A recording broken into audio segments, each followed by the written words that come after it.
안녕하세요. 이번 주에는 빅데이터 탐색의 첫걸음으로서 데이터의 중심 3포 정도에 대해서 배워보도록 하겠습니다. 빅데이터 탐색의 첫걸음에서 데이터의 평균 중심 위치에 대해서 보겠습니다. 우리에게 너무 익숙한 그런 평균인데요. 이번 시험 잘 봤어? 라고 물어봤을 때 나 평균 90점 맞았어. 이렇게 답할 수도 있고요. 또 다르게 말할 수도 있습니다. 뭐 국어는 80점, 수학은 85점 이렇게 과목마다 뭐 몇 점 맞았어 이렇게 대답할 수도 있겠죠.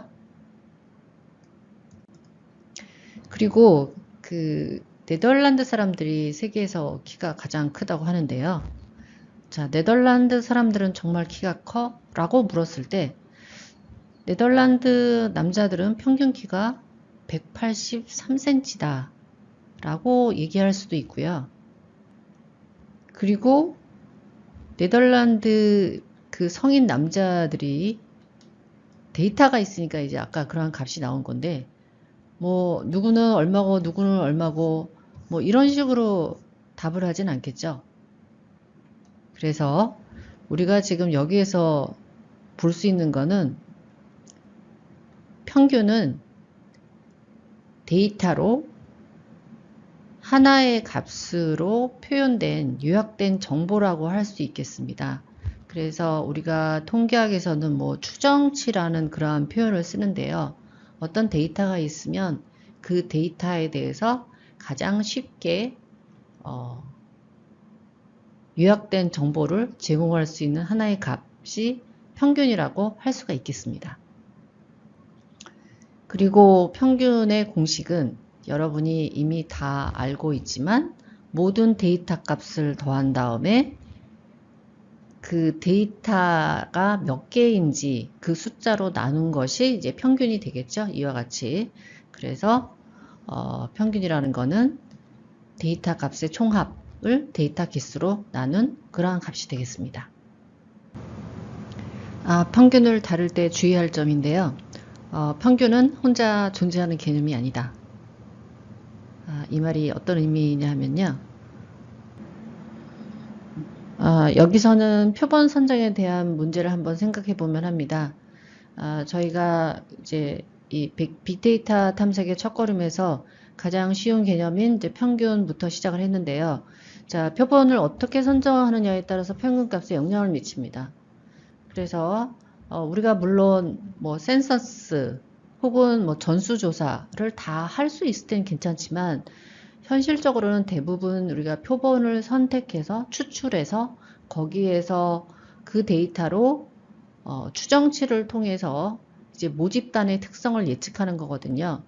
그래서 예를 들어 대기업의 평균 연봉을 조사하기 위해서 200명을 선정한다고 하면 자, 표본 A하고 B 중에서 어느 것이 더 적합한 그러한 샘플링 방법이 될까요? 자, 여러분이 한눈에 보셔도 직장에는 한 20대부터 60대까지 다양한 연령층이기 때문에 당연히 표본 A가 표본 B보다 더 좋은 샘플이라고 여러분이 생각할 수가 있겠습니다. 예, 맞는 얘기고요. 그리고 조금 더 정확하게 표현하면 자, 대기업에서 일하는 근로자들의 성별 비율과 그 다음에 연령대별 비율을 다 맞춰서 그거에 프로포셔널하게 그러니까 그 비율을 다 맞춰서 샘플링 하는 게 가장 좋은 방법이겠죠. 그래서 그렇게 얻은 데이터라고 한다면 그 200명을 조사한 데이터로부터 나온 평균 연봉 값이 실제 대기업 전체 모집단의 값과 굉장히 가까워질 겁니다. 그래서 우리가 원하는 거는 그러한 그 가장 정확한 값에 근사하는 그러한 통계를 내는 것이 목적이 되겠죠. 그래서 여러분이 그 표본을 생각할 때는 표본과 이제 모집단에 대해서 한번 얘기를 해보면 자, 모집단이라는 거는 여러분의 관심 대상인 전체 집단이고요. 표본은 이 모집단을 다 조사할 수 없으니까 얻게 되는 그러한 일부 데이터입니다. 그래서 조사된 평균값이 모집단을 대표하는 통계치라고 할 수 있나? 라는 이러한 질문에 대해서 여러분이 답을 할 수 있기 위해서는 정확한 값이다 라고 하기 위해서는 충분히 그 모집단의 특성을 다 고려한 그러한 표본을 얻어서 그 여러분이 조사를 해야만 평균 혹은 뭐 어떤 중심 위치라도 정확한 값이 될 수 있겠습니다. 그 표본에 대해서 언급할 때 그 편의와 그 정확도, 프레시전에 대해서 한번 언급을 해보도록 하겠습니다. 표본이 그 적합하게 이제 추출되었는지 평가하는 방법인데요. 우리가 이제 평균을 얻는 거를 만약에 타겟팅으로 한다면 이렇게 볼 수가 있겠습니다. 그러니까 바이어스 편이라는 거는 표본을 추출할 때 그 표본으로부터 얻어지는 통계치의 기대값이 실제 모집단의 참값과 얼마나 유사한가. 그래서 거의 유사하다. 뭐 그러면 편의가 거의 없다. 이렇게 생각하는 거고, 그 다음에 그 통계치, 그러니까 표본의 평균과 그 모수의 참값이 차이가 크다. 그러면 이제 편의가 크다. 바이어스가 크다. 이렇게 얘기하는 겁니다. 그리고 정확도라는 거는 반복해서 여러분이 표본을 추출할 때 혹은 뭐 실험실에서 반복해서 실험을 할 때 얼마나 유사한 값들이 나오는가 하는 그러한 그 척도입니다. 그래서 그림에서 설명을 하면 자 여기가 편의 바이어스가 있는 거, 바이어스가 없는 거, 그 다음에 여기는 정확한 거, 이쪽으로는 그 다음에 여기는 정확하지 않는 건데 자 여기를 보시면 가를 보면은 여기가 타겟의 그 통계치, 그러니까 추정치의 기대값이라고 한다면 이 값과 여기에서 얻어지는 평균값은 차이가 이만큼 있어서 이게 바로 바이어스가 되겠습니다. 그래서 뭐 반복적으로 추출할 때 굉장히 비슷한 값들이 나오지만 편차는 굉장히 크다, 편의가 있다 이렇게 얘기하는 거고, 그 다음에 이상적인 거는 반복적으로 실험을 할 때 계속적으로 유사한 값들이 나오고 그 다음에 그거의 기대값이 그 우리가 타겟하고 있는 그 값이랑 거의 유사한 거, 이러한 경우가 가장 이상적인 것이 되겠죠. 그리고 여기 같은 경우는 여기하고 편차도 있고 실제 데이터들이 이렇게 많이 퍼져 있는 거고, 그 다음에 여기 같은 경우는 이 데이터들의 표본 평균은 그 모수의 기대값과, 그러니까 표본 평균의 기대값과 이 참값이 유사하지만 데이터들은 이렇게 많이 떨어져 있다는 그러한 의미입니다. 그래서 여러분이 뭐 실험을 하실 때나 뭐 정밀산업 이런 데에서는 이런 그 바이어스하고 프레시전 이 부분에 대해서도 한번 생각을 해보시면 좋겠습니다.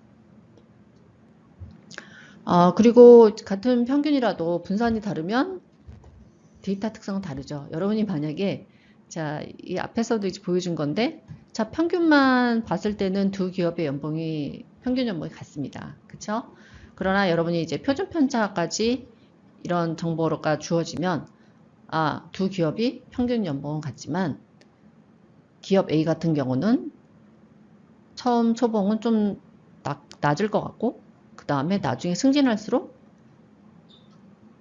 연봉이 높아지겠구나. 뭐 그래서 급여의 그 편차가 많겠구나. 이렇게 예상할 수가 있겠습니다. 그리고 평균값은 그 집단에서 가장 많이 존재하는 값이 아니다. 자, 이거는 중심 위치에는 다른 것도 있다. 이러한 뜻입니다. 지금 그래서 이 데이터를 보시면요. 지금 데이터가 4개밖에 안 되잖아요. 4개밖에 안 되지만 이걸로 평균값을 얻으면 평균은 3입니다. 근데 이 데이터에는 3이란 값이 존재하지 않죠.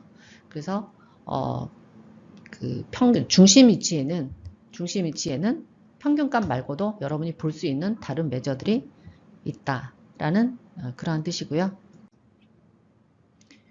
그래서 그 데이터의 중심 척도에 대해서 요약을 해보면 그 평균은 표본이 적은 경우에는 아웃라이어에 민감한 추정치가 되겠습니다. 그래서 여러분의 만약에 표본이 되게 적을 경우에는 평균이라는 중심 위치보다는 중앙값이 더 이런 아웃라이어에 그 덜 민감한 그러한 중심 척도일 수가 있고요.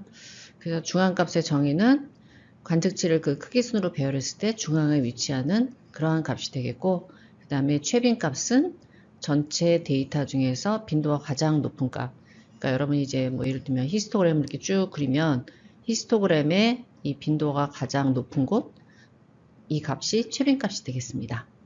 네, 수고하셨습니다.